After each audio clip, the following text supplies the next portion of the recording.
Ito, ang latest weather update. Alamin ang pinakasariwang ulat panahon ngayon dito sa Information TV Educational Channel 2. Umiiral ang southwest monsoon o habagat sa may kanlurang bahagi ng Southern Luzon, Visayas at Mindanao. Ngayong gabi, ito yung magdudulot ng mga kalat-kalat na mga pag-ulan, mga pagkidlat at pagkulog sa bahagi ng Mimaropa, Western Visayas, Negros Island Region, Zamboanga Peninsula, Bangsamoro at sa Sorsogon. Ingat po sa ating mga kababayan dyan dahil kung minsan ay malalakas ang buhos ng mga pag-ulan.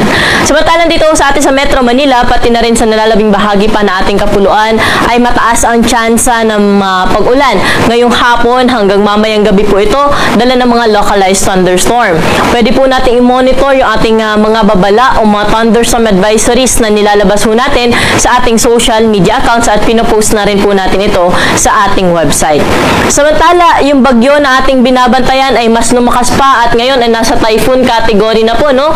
Huli natin na mataan sa line 1,980 kilometers. Silangan na po ito na extreme northern Luzon.